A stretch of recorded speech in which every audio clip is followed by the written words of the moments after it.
Well, good morning, and thank you for joining us today. I'm very excited about the program we have today and the guests that we've got to talk to us. And I want to waste no time by introducing our first guest. It's Veronica Jagher. She's the Director, Industry Solutions for Healthcare at Microsoft. And I'm going to begin by asking Veronica just to say a few words about herself and how she came to be doing the job that she's doing now. Over to you, Veronica. Thank you very much, David, for having me today, and welcome to everyone. As David said, I'm the healthcare director for Microsoft in Western Europe. This is an organization of a number of professionals working only with healthcare institutions across Europe. And how did I end up here? So I'm in Microsoft since 6 years and a half, and over those 6 years I've always been working with healthcare, within healthcare industry, and prior to that I was spending like 15 years in IBM. And I ended up here because I think working for healthcare institution is a really meaningful job, because at the end of the day, healthcare is of paramount importance for each and every one of us, and that gives me a lot of energy and passion in what I do every day. And what I do every day is, as I said, collaborating with the care institutions and with our partners in addressing the most toughest challenges that they are facing today and they will be facing in the future, and grasping the more important opportunities thanks to the new technologies. Well, I'm delighted to hear that you share the same passions as I do, and a little bit of the same experience, because I have the same passion for healthcare, but I also worked for IBM for a while in the UK. It's quite a few years ago now, but I still remember those times with a lot of fondness. So, Veronica, can I then move on to ask you to say a little bit about Microsoft's vision for healthcare over the next 5 years? Yes, sure. So let's start at the beginning bigger and talk about technology in general, because in the last 12 months, we all agree that the transformation, the progresses that technology has done and could have been done in years if not for the pandemic. So we have been accelerating the use of new technologies all over the world in all industries a lot, and understood really technology can play an important role in supporting us in performing tasks and in enriching our abilities. So what about the next future, the next 5 years? So we increasingly see there are five trends that we see and we think will be important. The first one is ubiquitous and decentralized computing. So increasingly, the power of analyzing data and extracting insight and supporting human beings will be decentralized. And if I think about health, it can be that, for example, we will have devices in the patient's home that have algorithms running on them, on top of them, to really analyze the data collected from the patient in real time and providing feedback back to the patient in real time. The second very important topic is sovereignty, data sovereignty and ambient intelligence, because of course we need to make sure that all the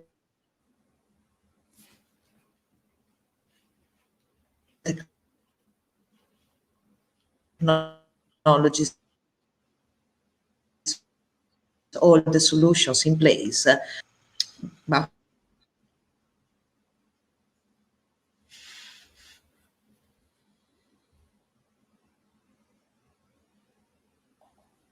Hi, Veronica. I'm sorry I'm coming in there because your audio was cutting out very badly, and I couldn't hear what you were saying. Could you continue now? Your screen was frozen, but I think you're okay now.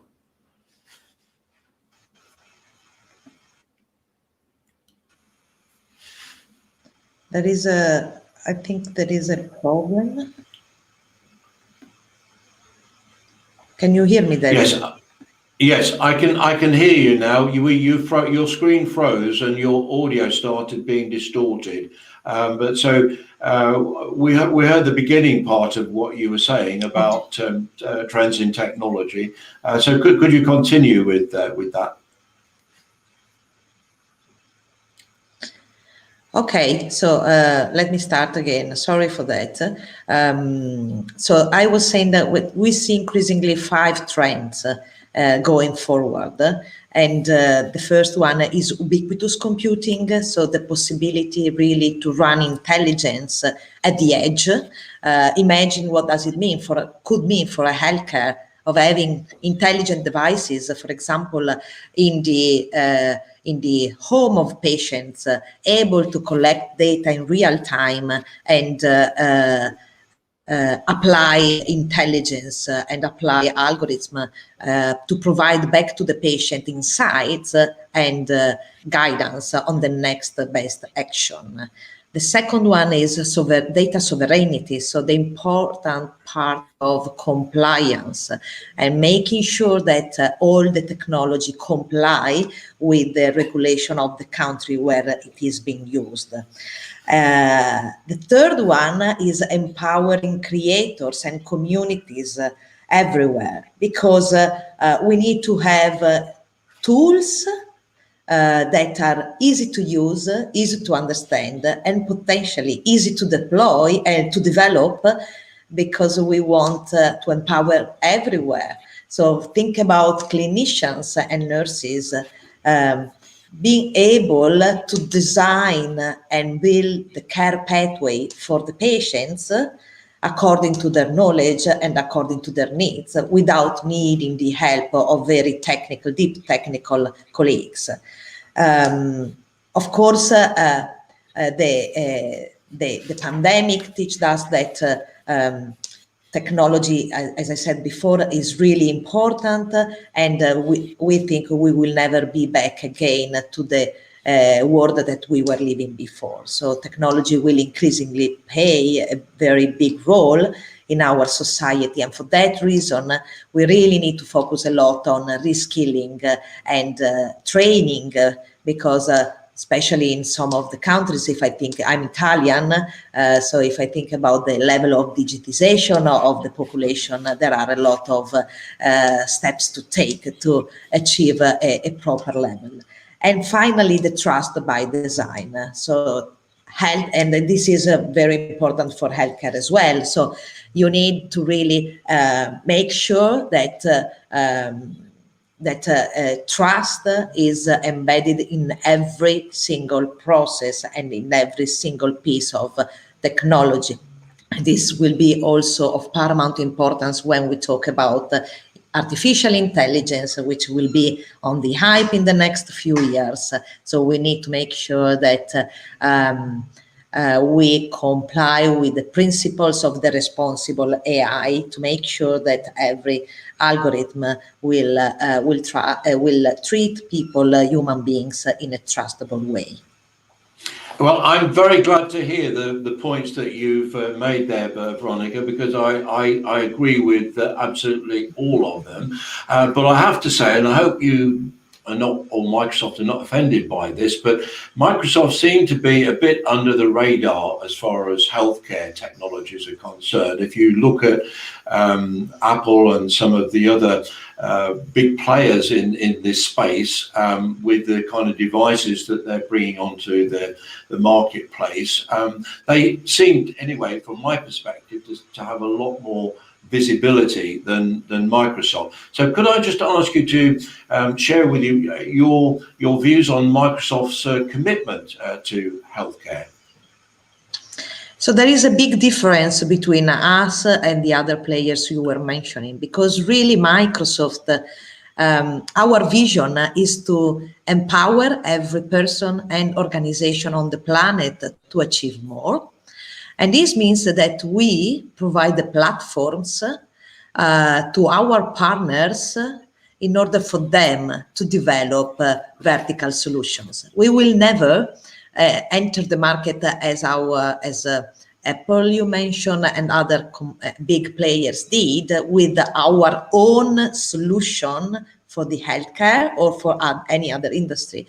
But we want to provide accelerated platforms for our partners. In fact, we have been releasing end of October last year the first industry cloud for healthcare, which is really a platform with a healthcare specific intelligence embedded in it, but still is a platform that our partners will use and are using to build and develop applications specific for the healthcare. And similarly, for example, the holographic computing, the HoloLens, again, is a platform that can, I believe, in my opinion, really transform the way healthcare organizations work today by using the holographic computing. But in general, how we see the healthcare in the future is around three main pillars. How do we empower patients?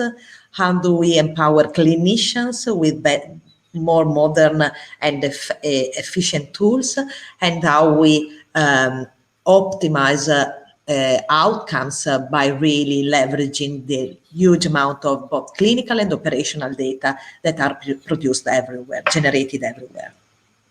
Yes, well, I thank you for that answer. That clarifies it very, very well. And I'm familiar with a lot of the work that Microsoft has done to empower or create an environment in which enterprises of all sizes can flourish. In my view, I think one of the biggest opportunities is healthcare ecosystems, which are enabled and empowered by the kind of technologies that you've just been describing. So could we finish up before I bring in our next guest?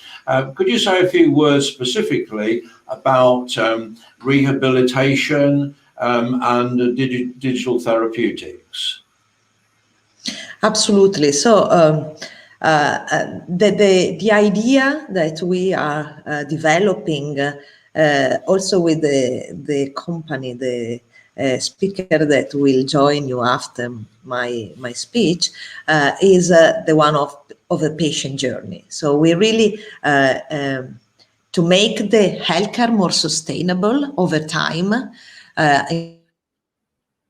Of the challenges every country is facing, especially in the Western Europe side of the world, with comorbidities and chronicities, we really need to onboard the patients in journeys and to take care of patients over their lifetime. And digital technologies can really be helpful in this, because every touch point can be enriched by these tools, providing the patient information and insight to make them more empowered over their healthcare status, and to provide clinicians with a 360-degree view of the patient over time. And of course,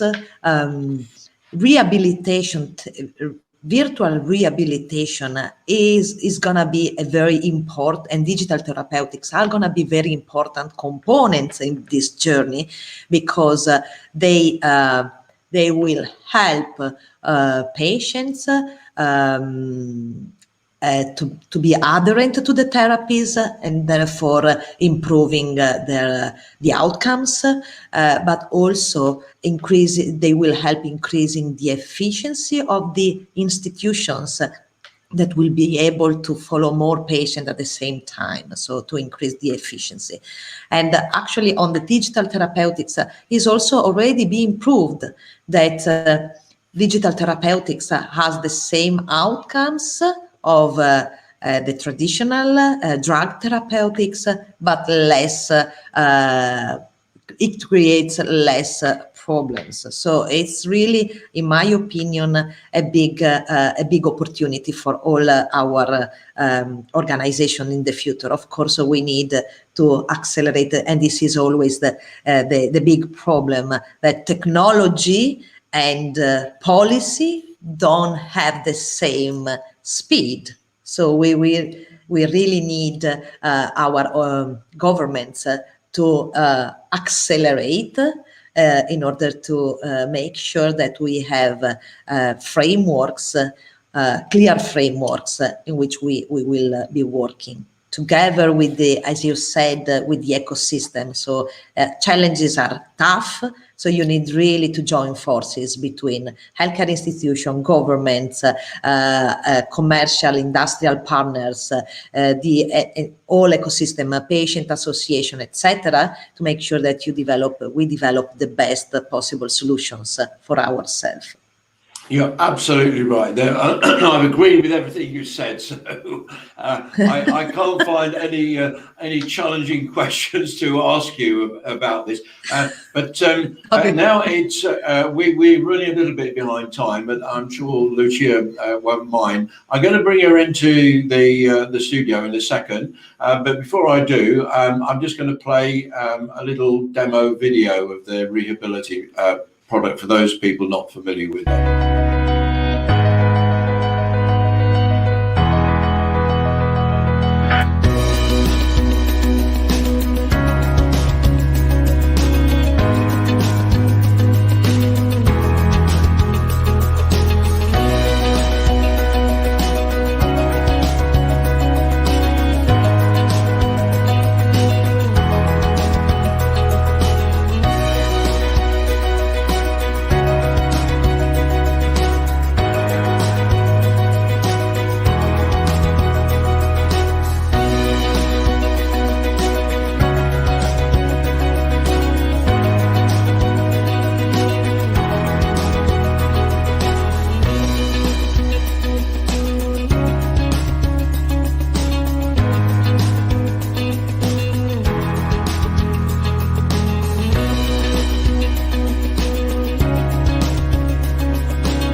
Well, thank you very much for joining me this morning, Veronica, and welcome to Lucia, who's now in the studio with us. So I'm just going to say thank you to you, Veronica, for joining us this morning. Please, you're welcome to stay. We can see Paolo, the handsome Italian Paolo Milia, in the background. He's coming up after Lucia. So I would say bye for now, Veronica, and ask Lucia to say a few words about herself. Thank you, Veronica. Good morning, Lucia. Ciao, Veronica. Hi, David. How is life in Milano? I'm fine, thank you. Okay, so I think life is busy and understand. Yes, we seem to be having a few problems with the audio this morning. I'm not quite sure what the issue is, but can I just ask you to begin by introducing yourself and saying a few words about Imaginary and your work with rehabilitation and digital therapeutics? Of course.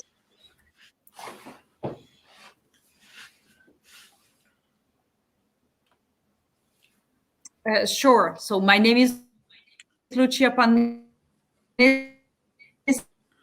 I'm the CEO of a company based in Milano, Imaginary.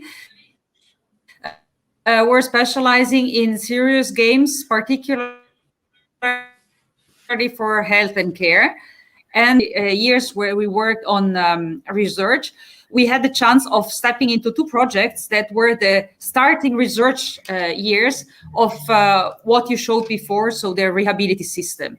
So in other words, we had the chance of working with several people between 60 and 95 years who were collaborating actively into the design of this system, which we then engineered. So we have a multidisciplinary team, the very first design and investigation with psychologists, with specialists and patients, up to the final product on the market. Okay, that gives us a good background into it. Can you just go through some of the areas of rehabilitation where you've got a roadmap for developing solutions? Of course, thank you. So the neuro version is already a medical device, and it's for elderly patients. So patients with stroke, MS, Parkinson's, and spinal cord injury. In the meantime, we are already developing a cardiac version, which has a little bit a difference in that you have to constantly monitor specific parameters. In this case, it's of course heartbeat, and you have to keep them under close monitoring while the patient is doing exercises, because we're talking always about both the motor and the cognitive side of rehabilitation of specific patients. So in other words, in cardiac rehabilitation, you need, in case, to stop the system automatically if there is something going wrong with the heartbeat being out of a given frame.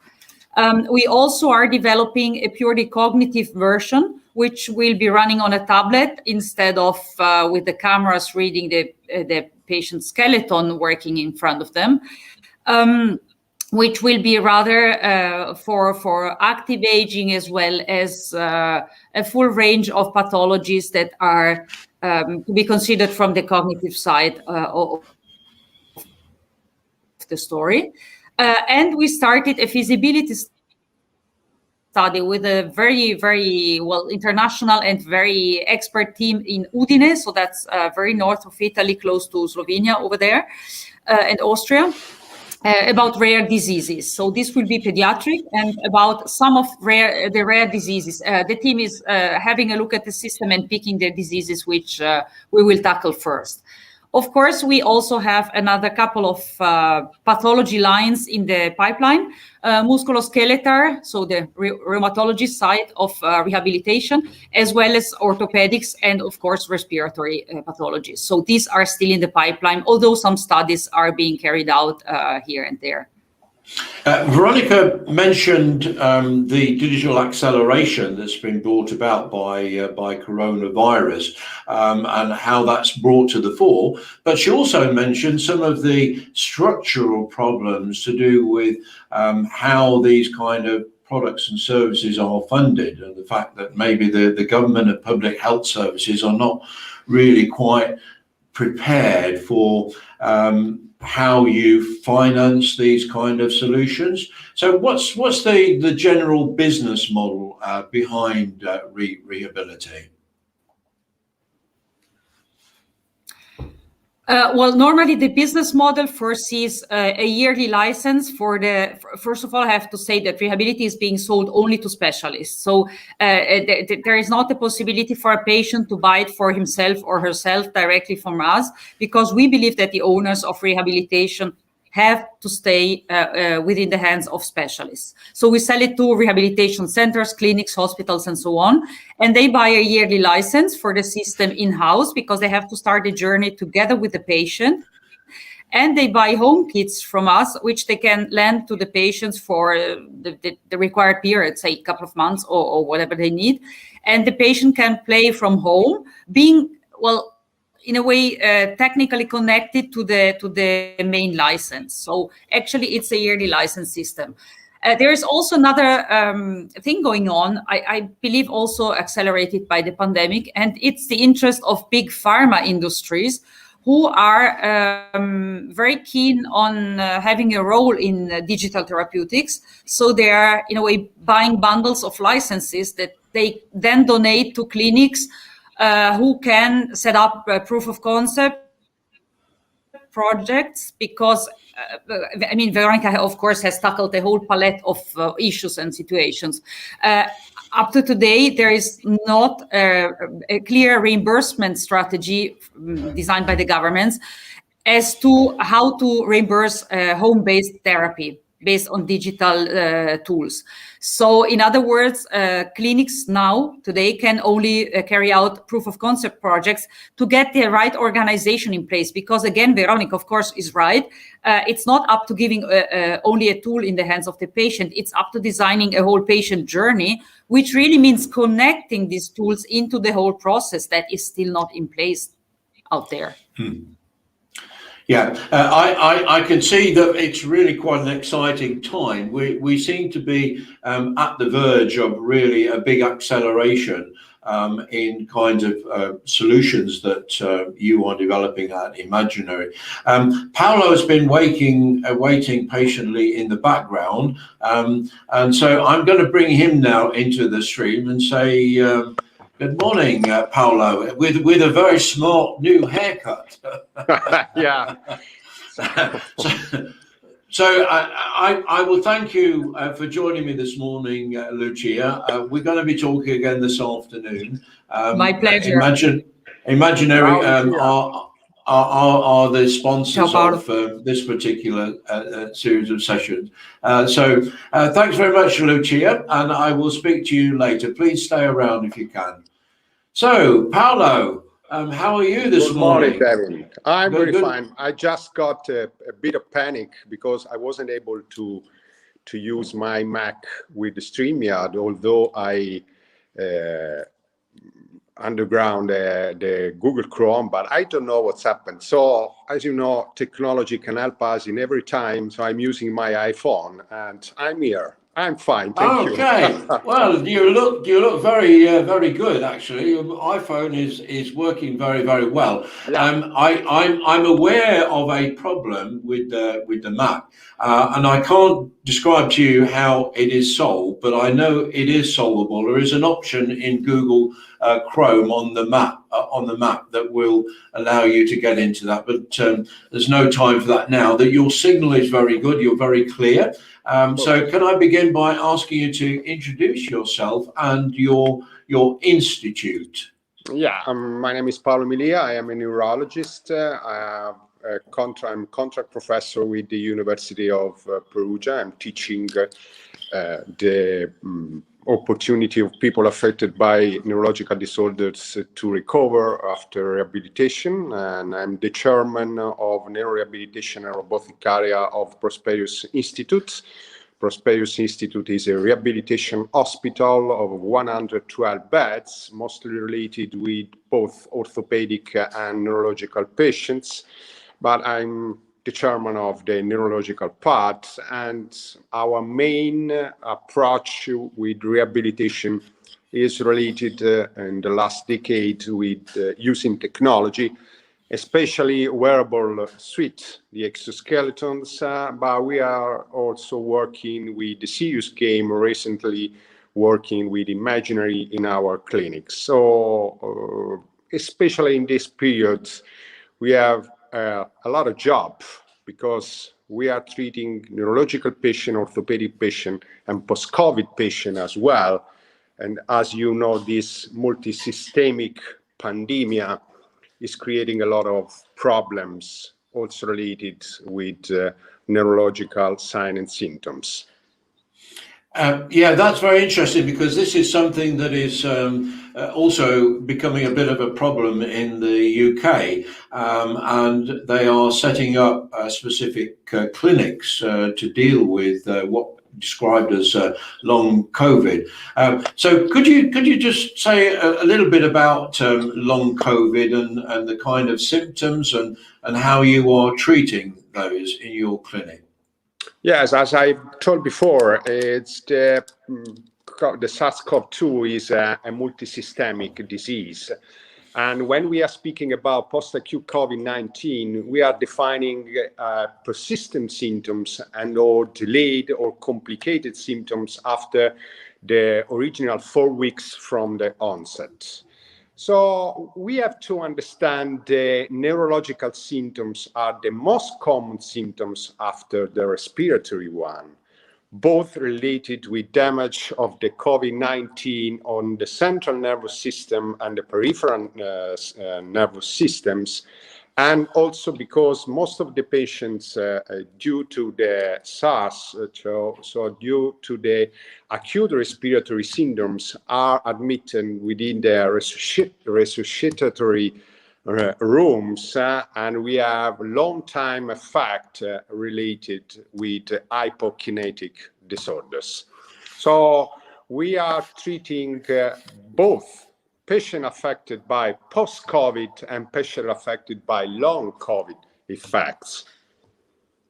Okay. Yeah, I think I understand. Looking to the neurological treatment, so you mentioned that you've been working with Imaginary. What kind of therapies are you able to provide for your patients using Rehabilitate? Mm-hmm. What I've noted in my patients, especially patients affected by long-term COVID, I can see that there are a lot of hyperkinetic disorders. So we have studied a new protocol where we are treating this patient using serious games. In this case, we are using the Imaginary product. So you are asking why? Why? Because I believe that the hyperkinetic disorders is due to the immobilization of our patients for a long time in the resuscitation rooms. So we are now working using a double effect of serious games. The first one is the feedback related with the laptop, because they are focusing on all their movements. The second time that they are doing movements within the space. And I think it's quite important when you are treating an essential tremor or hyperkinetic tremor, that you are working around your space, around your environment, mimicking all the movements that you are doing in your normal life. Yeah. So is this a big problem for? It seems to me that this is almost a combination of physical activity and cognitive activity that's required. Am I right in thinking that? Right now, I think they are both the same. We are using the same endpoint. Okay. We have to understand that our patients, especially patients affected by the SARS-CoV-2, have double problems, a motor problem, but the most important perhaps is the psychological problem. So when they are involved with technology to assist their own movements, but at the same time to have a real feedback with the laptop, I think that you are achieving two goals. One, you are creating and you are recovering in terms of movement. The second time, the patient is and can touch in real life the improvements day by day. And this is quite important if you want a psychological recovery too.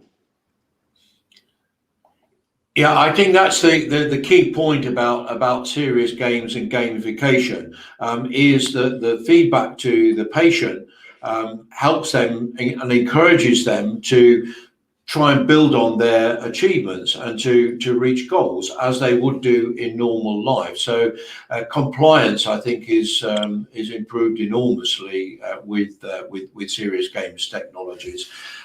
Well, Paolo, we have our next guest in the studio waiting to talk to us.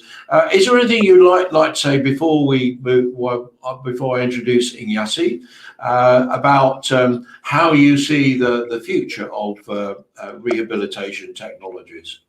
I believe that rehabilitation technology is not the future, it's the right present, because we can use different machines related with neurological recovery in terms of upper limb and lower limbs technology. Serious games is the best help that rehabilitation can give us at this moment, because you have very, very tough restrictions to be admitted in hospital at the moment. So I believe that telerehabilitation using serious games is the next upcoming future that means being tomorrow. Yeah, I couldn't agree with you more, and I think I'd go even further and say that tele-rehabilitation, or at least some of the technologies, can be used for preventative healthcare. So people who are currently unaffected in terms of a clinical diagnosis or having medical support, in the after effects of coronavirus, there will be a lot of people who will need some kind of support for physical activity and cognitive activities, even though they're not classified as sick. So the same technologies can be used for people who currently feel that they are okay. Yeah, David, it's perfect. But we have to understand that we have a lot of chronic patient as well. That needs to be admitted in our patient clinic, but they cannot do at this time. Okay, so if we can help all these people affected by multiple sclerosis or long-term COVID or Parkinson or all other neurological disorders, and they can have a clear neurorehabilitation program at home, using technology, very easy technology, like can be using serious games and telerehabilitation. I think that at the same time, we can treat patients in the acute phase, but at the same time, we can give the best treatment to our patient at home as well. And this is quite important. This is, I think, the only very goal that we achieved during this very tough pandemic. Well, thank you very much, Paolo. It's always nice to talk to you and hear your insights on things. I'm going to bring our next guest into the studio now and ask him just to introduce himself to you, Paolo. So, Ignasi, would you like just to briefly say hi to Paolo? Hello, hi Paolo, hi David. Paolo, hi, nice to meet you. Nice to meet you. Okay, thank you, Paolo. You're welcome to stay, and if we've got time for a panel discussion afterwards, please join in. Otherwise, thank you very much for joining me this morning. So, Ignasi, I'm not sure whether I pronounced your name correctly, but would you like to begin just by introducing yourself and Broomx? Yeah, sure. My name is Ignasi Capella. I'm a co-founder and responsible for business development at Broomx. Broomx is an immersive company. We are working with immersive technologies, but we are doing things a little bit different of the common way. We don't work with VR headsets. We provide immersive shared and groupal experiences to convert these immersive experiences into something more social and more natural. Okay, so it's a kind of virtual reality environment, but without the VR headsets. You are in a physical space. Could you describe how that actually works? Yeah, we have created and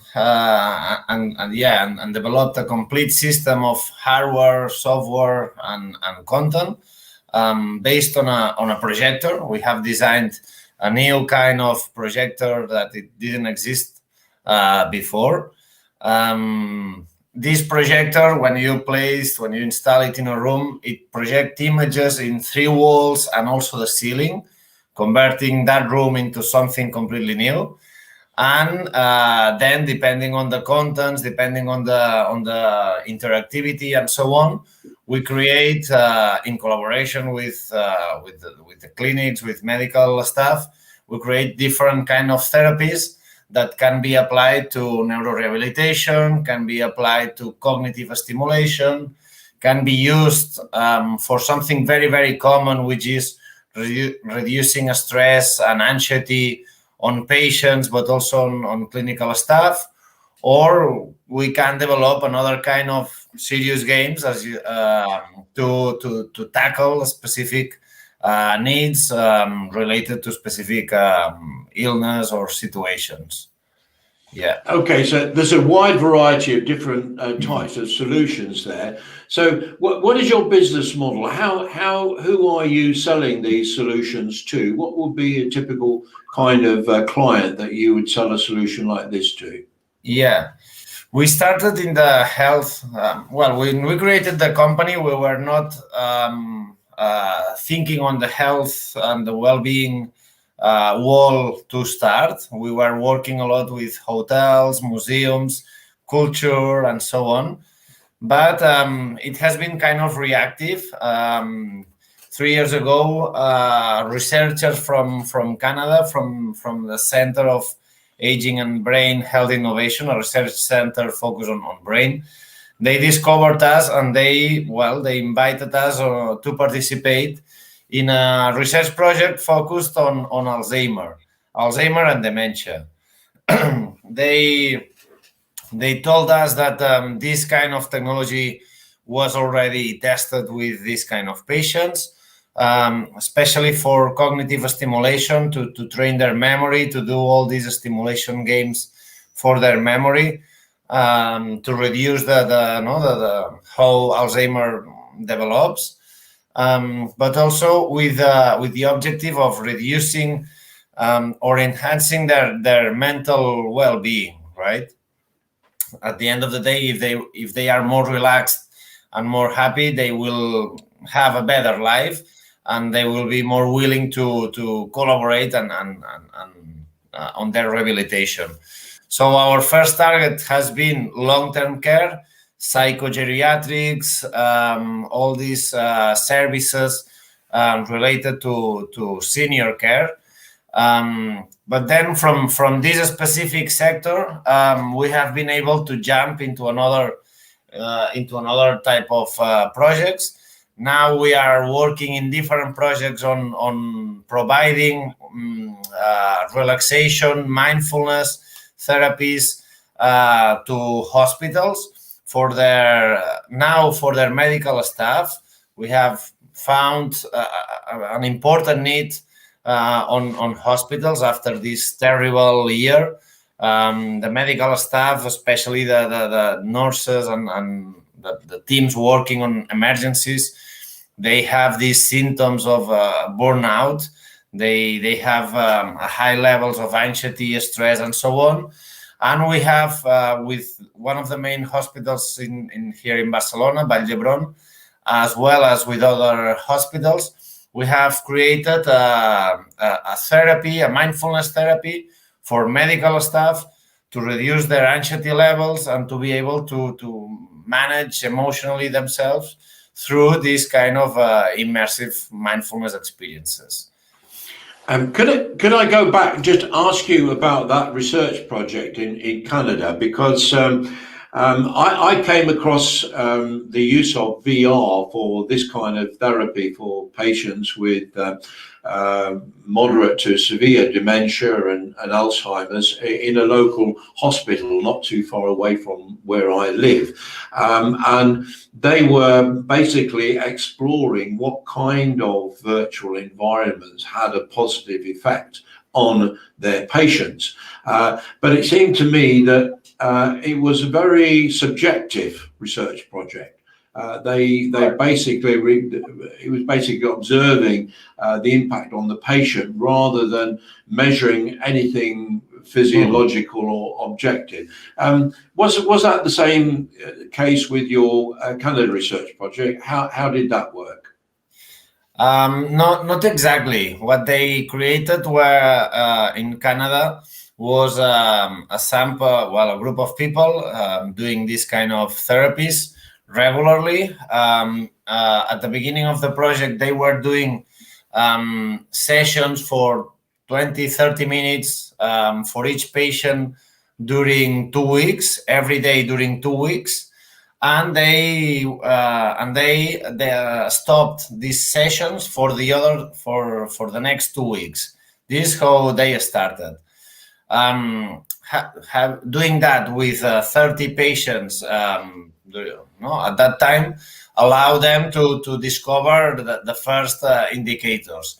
For example, they discovered that during the weeks that they were doing the immersive rehabilitation or the immersive stimulation, they had less crises. They were more motivated, more socially alive. They could reduce the amount of psychotropics, of medicines these patients had to take, and overall they feel better. This is subjective, but they have also these objective indicators of reducing medication, reducing the crisis that these patients had, and some other indicators. From this small research of 30 patients, they scale up to 325 patients in 3 different centers. And this study is under development now. We don't have the results are not yet published. We know that it's going very, very well. We have been able to do the same here in Spain with 3 long-term care in different parts of Spain. In that case, they were doing not a pure research project, but they were using for also for cognitive stimulation, but also for physical activity, to train psychomotricity, to train to do physical exercises for old people in residences. For example, through a series of videos of roller coasters that we have. You imagine you being in a room that looks like an interior of a roller coaster, and you have to move yourself, your body, along the way, right?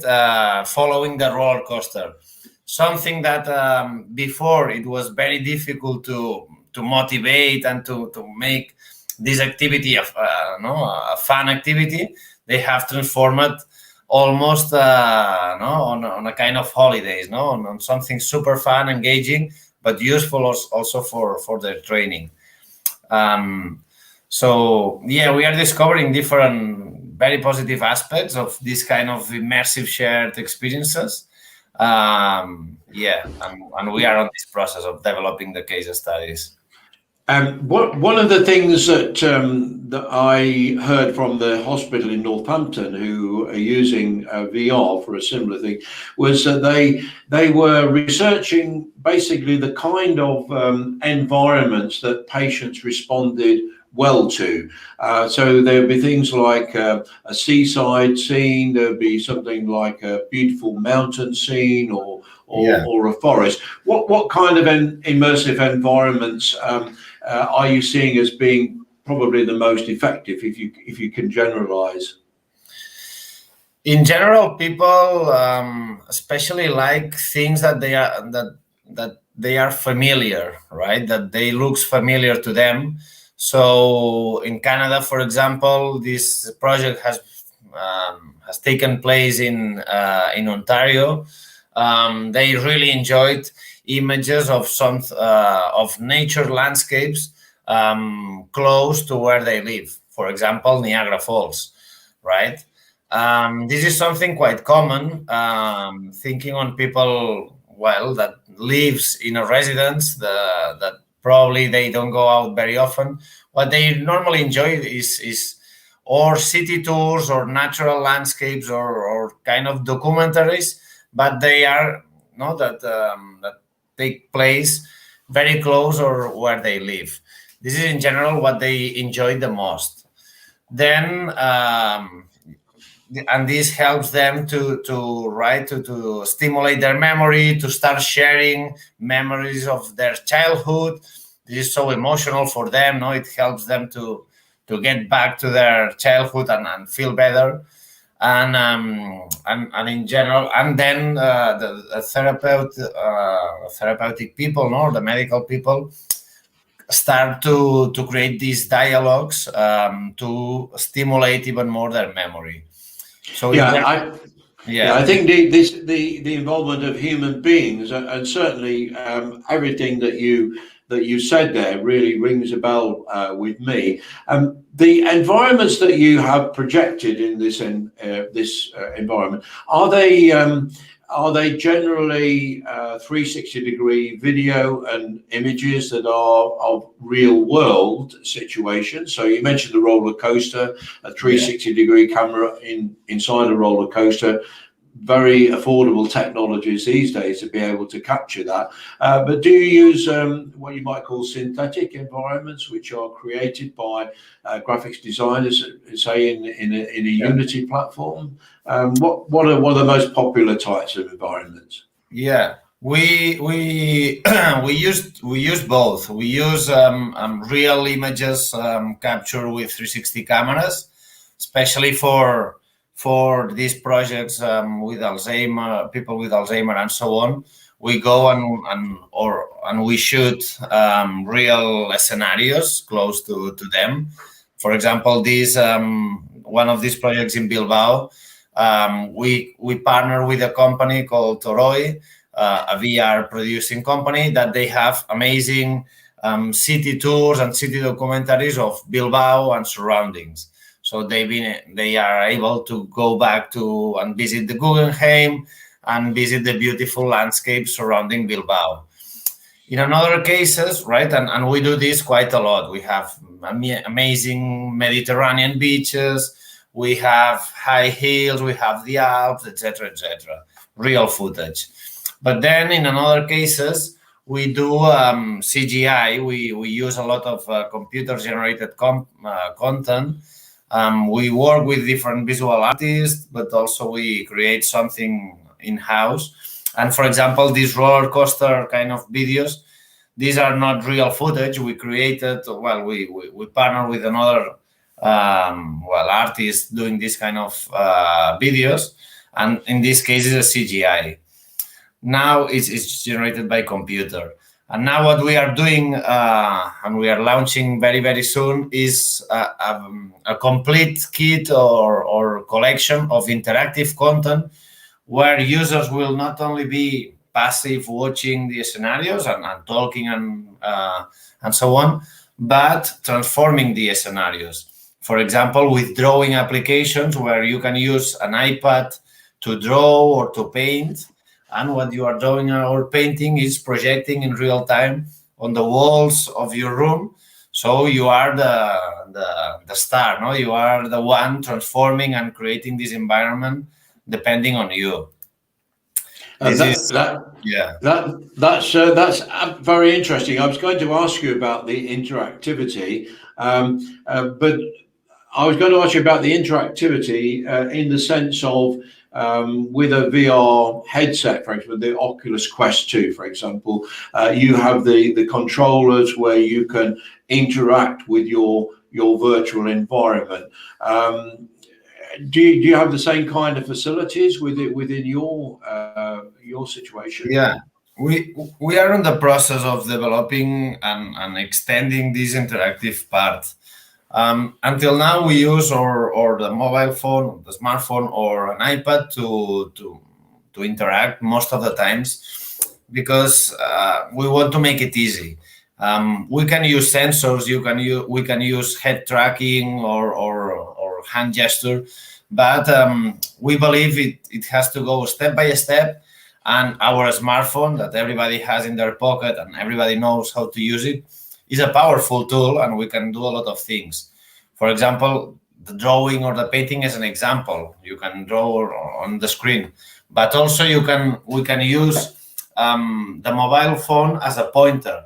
And for example, we are developing therapies or exercises for example, people who have suffered ictus or neuro diseases or this kind of problems related to the brain. And we can use the mobile as a pointer, no? And the psychologists, you can imagine an environment of, animals, and the doctor challenge you on identify, all the sea animals, no? And you have to point. This is here one, another one, and so on. For example, we are using also the gyroscope of our mobile to be able to interact. So, for example, I have to move my arms or jump to find something, and this translate into some interactivity in the virtual environment that we are all watching, right? To see. So we are focusing on this kind of interaction while going to something more complex. That's very interesting. I'm sure you and I will probably have quite a few dialogues hopefully over the coming weeks and months, because amongst other things, I am a Google Street View Trusted Pro photographer, so I do a lot of 360 photographs and videos. Particularly, one of the applications I think is what I call living memories, creating environments that you can immerse people in, which will bring back pleasant memories.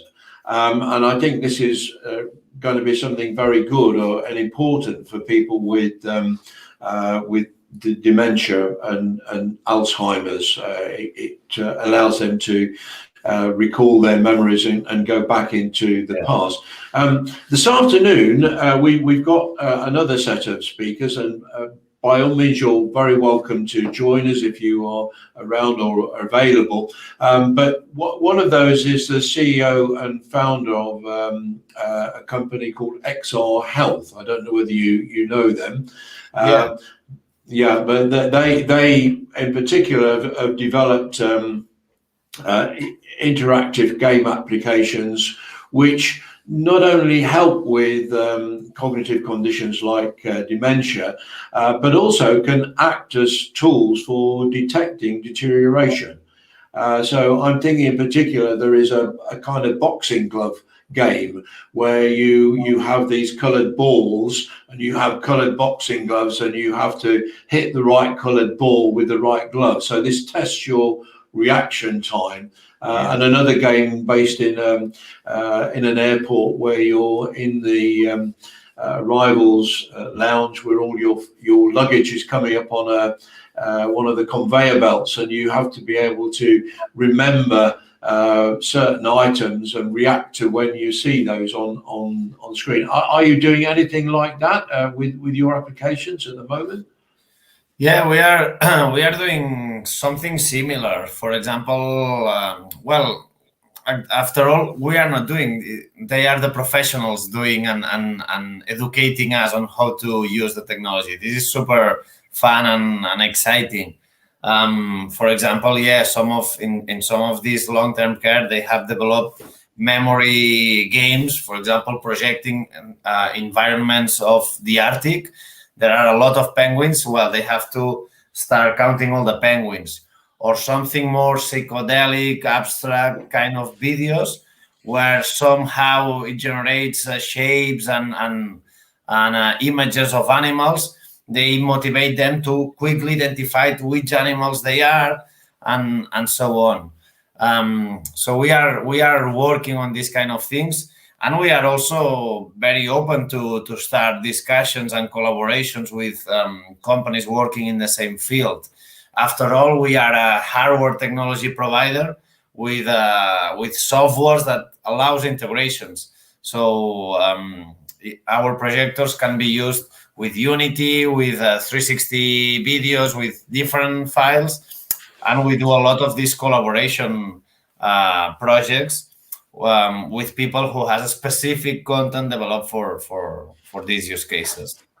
Well, I want to thank you for joining me this morning, Ignasi. I hope we'll have ongoing dialogues, and please join us this afternoon.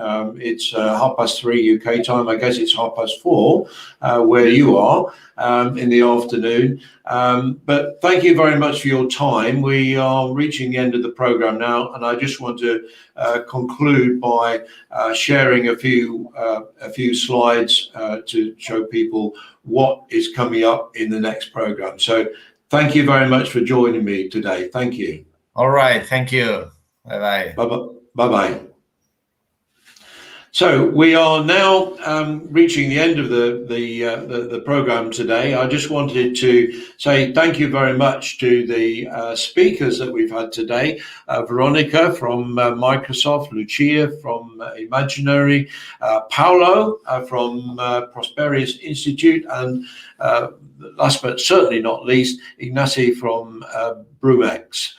This afternoon we have another lineup of very interesting speakers. Again, Lucia is going to be talking about her work with rehabilitation products. Sarah Hill is CEO of Helium, and she's going to be talking about their solutions. In fact, it was Sarah that introduced me to Ignasi.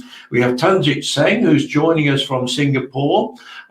He's going to be talking about mobile application solutions that detect stress and provide some solutions. Ben Wilkins is CEO and founder of Good Boost.